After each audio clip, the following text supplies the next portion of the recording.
Hello दोस्तों, स्वागत है हमारे यूट्यूब चैनल नर्सिंग ज्ञान कोश में।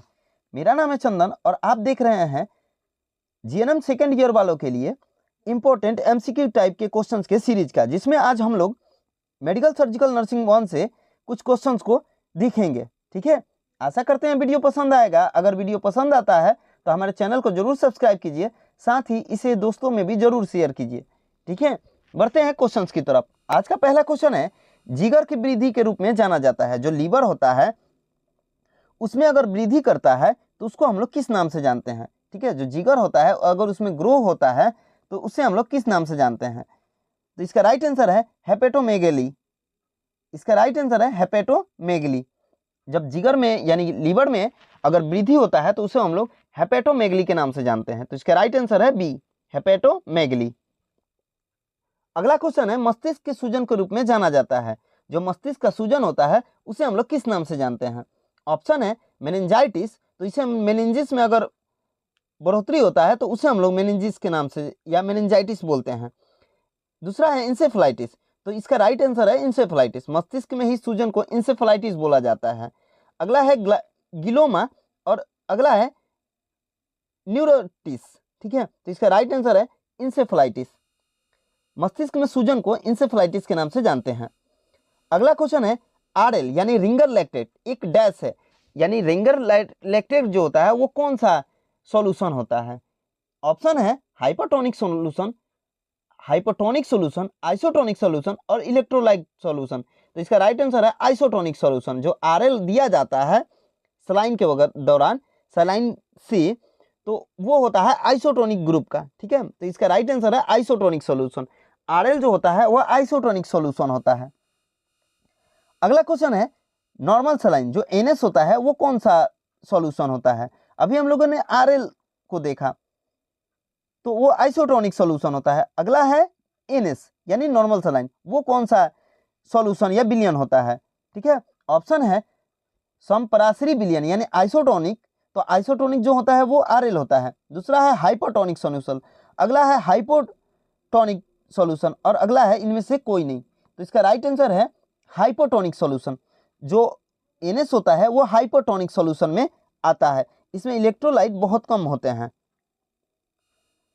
अगला क्वेश्चन है, फेफड़ों के अलविलाई यानी जो विलाई होते हैं अलविलाई, उसमें द्रव संग्रह के रूप में जाना जाता है। अगर उसमें फ्लूइड का स्टोरेज हो रहा है तो उसे हम लोग किस नाम से जानते हैं।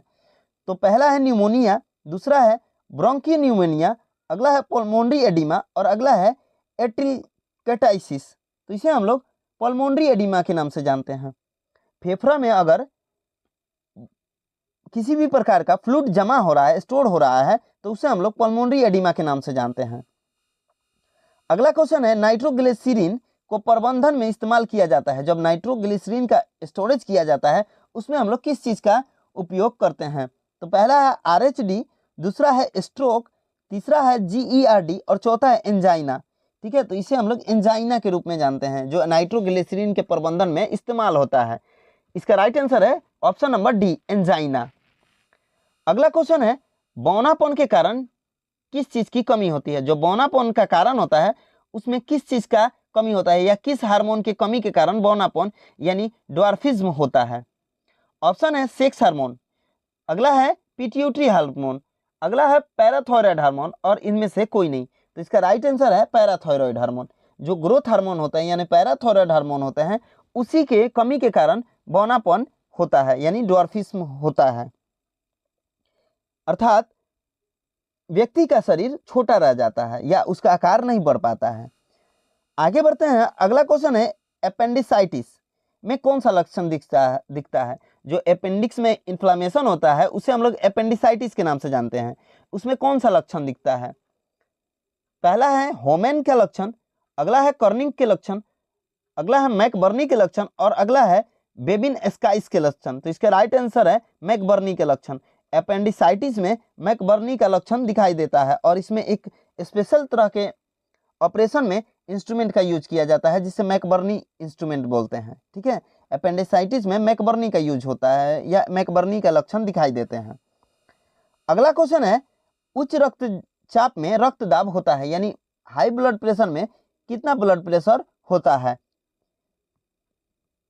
तो तो इसका राइट आंसर है 150/100 mmHg।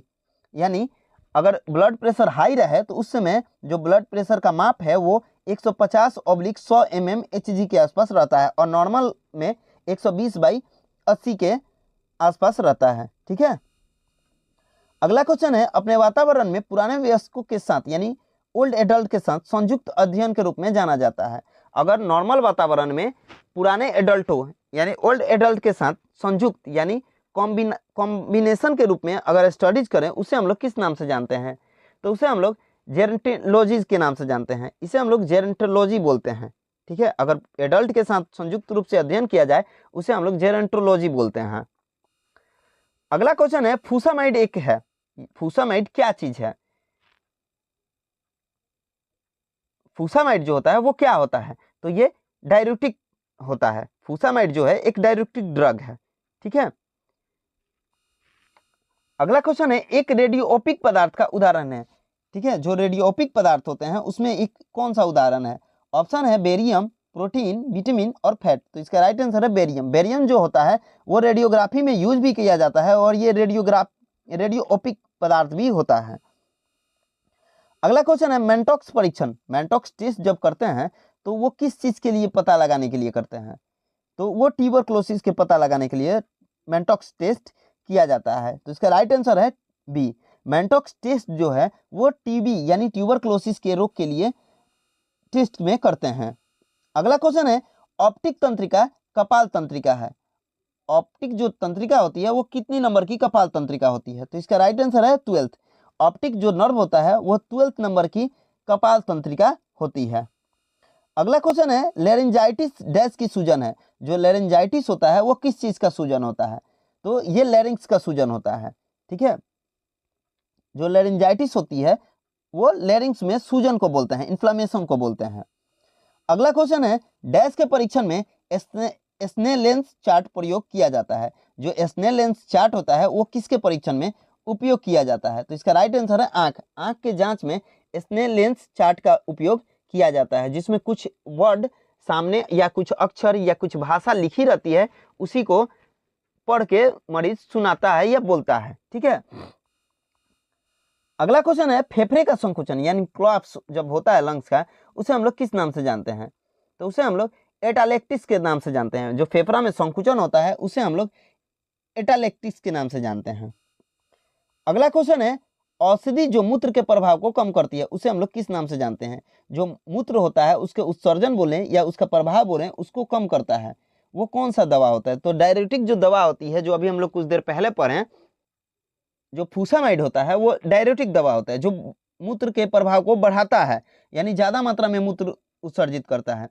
और ऐसा कौन सा दवा होता है जिसका यूज हम लोग कम मूत्र उत्सर्जन में करते हैं? तो इसका राइट आंसर है एंटी डाययूरेटिक। जो एंटी डाययूरेटिक ड्रग्स होते हैं उसका उपयोग करके हम लोग मूत्र के प्रभाव को कम करते हैं या मूत्र के उत्सर्जन को कम करते हैं, और डाययूरेटिक का उपयोग करके हम लोग मूत्र के उत्सर्जन में बढ़ोतरी करते हैं।